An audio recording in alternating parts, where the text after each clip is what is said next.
తలకెక్కిన పొగరు దిగాలంటే ఒకటి డబ్బైన పోవాలి, రెండు జబ్బైన రావాలంట. డబ్బు పోతే ప్రేమ విలువ తెలుస్తుంది, మరి జబ్బొస్తే మనుషుల విలువ తెలుస్తుంది మావా. ఎవరు మన కోసం ఎదురు చూస్తారో వాళ్ళ కోసం బతకాలి, ఎవరు మన కోసం ఏడుస్తారో వాళ్ళని నవ్వించాలి, ఎవరు మన కోసం ప్రతి క్షణం ఆలోచిస్తారో వాళ్ళనే ప్రేమించాలి. మనం రాసుకున్న కథలు ఎన్నున్నా ఆఖరికి కాలం రాసిన కథలే గెలుస్తాయి. కాలం ఆలస్యం చేస్తుందేమో గానీ అన్యాయం అయితే చేయదు. మన లైఫ్ లో మనకి ఏది ఊరికే రాదు. కన్నీళ్లు పెట్టుకోవాలి, కష్టాలు ఎదుర్కోవాలి, బాధలు తట్టుకోవాలి, ఎదురు దెబ్బలు తినాలి, గుణపాఠాలు నేర్చుకోవాలి, గుండె ముక్కలు అవ్వాలి, ప్రతిదీ ఎక్స్పీరియన్స్ చేయాలి.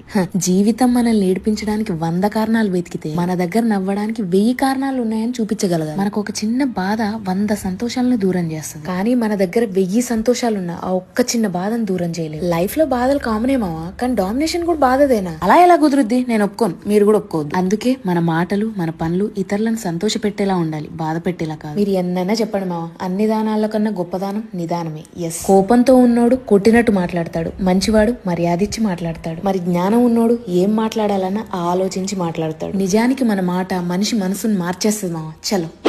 తలకెక్కిన పొగరు దిగాలంటే ఒకటి డబ్బైన పోవాలి, రెండు జబ్బైన రావాలంట. డబ్బు పోతే ప్రేమ విలువ తెలుస్తుంది, మరి జబ్బొస్తే మనుషుల విలువ తెలుస్తుంది మావా. ఎవరు మన కోసం ఎదురు చూస్తారో వాళ్ళ కోసం బతకాలి, ఎవరు మన కోసం ఏడుస్తారో వాళ్ళని నవ్వించాలి, ఎవరు మన కోసం ప్రతి క్షణం ఆలోచిస్తారో వాళ్ళనే ప్రేమించాలి. మనం రాసుకున్న కథలు ఎన్నున్నా ఆఖరికి కాలం రాసిన కథలే గెలుస్తాయి. కాలం ఆలస్యం చేస్తుందేమో గానీ అన్యాయం అయితే చేయదు. మన లైఫ్ లో మనకి ఏది ఊరికే రాదు. కన్నీళ్లు పెట్టుకోవాలి, కష్టాలు ఎదుర్కోవాలి, బాధలు తట్టుకోవాలి, ఎదురు దెబ్బలు తినాలి, గుణపాఠాలు నేర్చుకోవాలి, గుండె ముక్కలు అవ్వాలి, ప్రతిదీ ఎక్స్పీరియన్స్ చేయాలి.